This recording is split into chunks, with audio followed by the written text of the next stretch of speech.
La division euclidienne. Elle tire son nom d'un mathématicien grec qui s'appelait Euclide. Ce mathématicien a inventé une division qui a comme particularité que le résultat, le quotient, est toujours un nombre entier. Petit rappel, qu'est-ce qu'un nombre entier? Un nombre entier, c'est un nombre qui n'a pas de virgule. Exemple, 3, ou bien 15, ou bien 1950, etc. Un nombre qui n'est pas entier, c'est un nombre qui a une partie entière et une partie qui n'est pas entière, une partie qui a un morceau d'unité. Un nombre qui n'est pas entier, c'est un nombre décimal. Nous allons bien séparer les nombres entiers des nombres décimaux.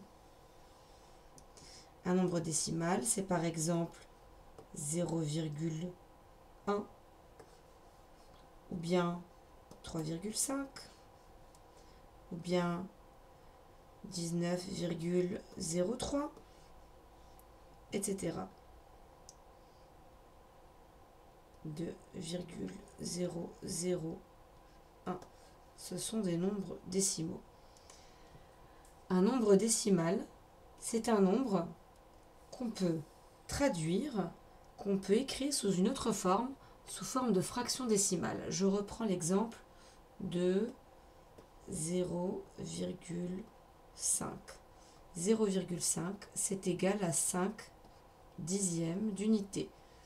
Une fraction où le dénominateur, c'est-à-dire le nombre en dessous de la barre, le dénominateur est 10, 100, 1000, etc. Ce genre de nombre, quand la fraction a comme dénominateur un 10, ça s'appelle, ou un 100, etc., elle s'appelle une fraction décimale. Si je prends l'exemple de 3, on va recommencer. Ça ne veut pas fonctionner. 3,7. C'est la même chose que si je disais 3 plus 0,7. 3, c'est 3 unités, plus 7 dixièmes d'unité. 3 unités, c'est 30 sur 10. On pourrait aussi dire 300 sur 100, 3000 sur 1000, etc. Mais on ne va pas aller si loin. Donc on va rester à 30 sur 10 plus 7 sur 10 est égal, je n'ai plus de place donc je vais aller par ici, est égal à 37 dixièmes. Et voici une fraction décimale, c'est-à-dire une fraction où le dénominateur c'est 10, 100, 1000, etc. Passons maintenant à la division euclidienne. Une division euclidienne, c'est donc une division qu'on va poser et le résultat de la division, qu'on appelle le quotient, sera un nombre entier. Prenons un exemple. 24 divisé par 6. Alors, si on connaît les tables de multiplication, on sait que 24 divisé par 6, c'est 6 fois combien égale 24. On sait que la réponse sera 4. Faisons semblant qu'on ne sait pas. Alors, 24 divisé par 6, 24, c'est le nombre à diviser. Le nombre à diviser s'appelle le dividende. Dividende.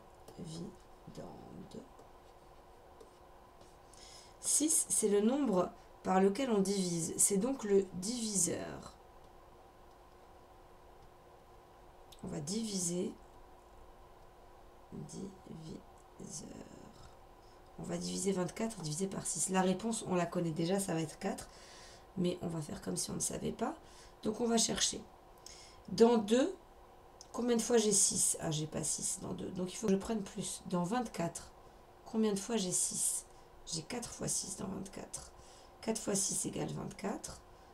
24 moins 24 égale 0.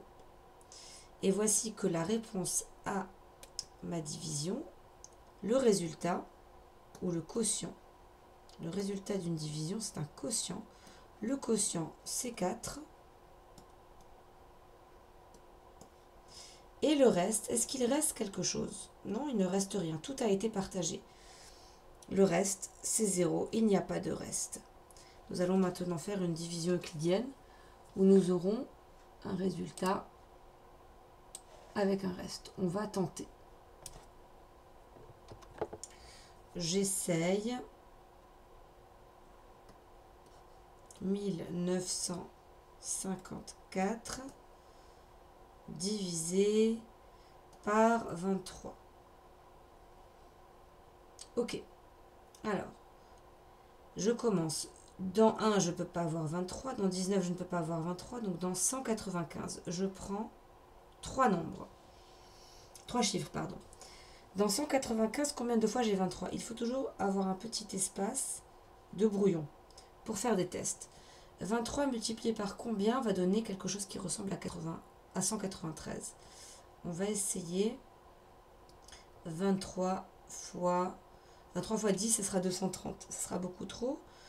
23 fois 8. On y va. 8 fois 3 est égal à 24.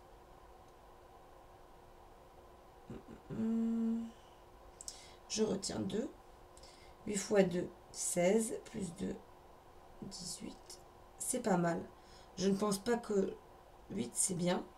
23 fois 9, je pense que je vais dépasser 195. Parce que si j'essaye 184 plus 23, vous voyez déjà tout de suite que je vais arriver déjà à 200. Donc, essayons déjà. La réponse, c'était celle-là, c'était 8. Ça, on oublie. 8 fois 23 égale 184. 195 moins 184. 5 moins 4, ça fait 1. 9 moins 8, ça fait 1. 1 moins 1, 0. Dans 11, est-ce que j'ai 23? Non, je n'ai pas 23. Mais maintenant, je n'ai pas fini. Je vais abaisser le 4. Si j'abaisse le 4, je vais ajouter encore un chiffre à mon quotient. Dans 114, combien de fois est-ce que j'ai 23? Reprenons notre petit coin de brouillon. Alors, on a essayé 23 fois 8, ça faisait 194. Nous allons essayer autre chose. 23 fois, par exemple, allons-y avec 23 fois 5. 3 fois 5. Attention, il ne faut pas oublier de gommer la retenue. On recommence à 0. 3 fois 5, 15. Donc, j'écris 5 et je retiens 1. Plutôt 5 fois 3, 15. 5 et je retiens 1. 5 fois 2, 10. Plus 1, 11. 115. Ah, un peu trop. Donc, j'oublie le 5 et ça va être 4. Parce que je n'ai pas assez. 4 fois 23, on y va. On va le tester. 4 fois 23. 3 fois 4. 12. J'aurais dû... je vais poser un peu autrement. C'est plus joli de poser d'abord le grand nombre.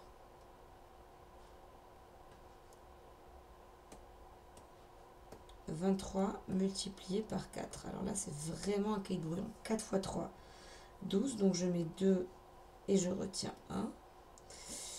4 fois 2, ou 2 fois 4. 4 fois 2, 8. Plus 1, 9.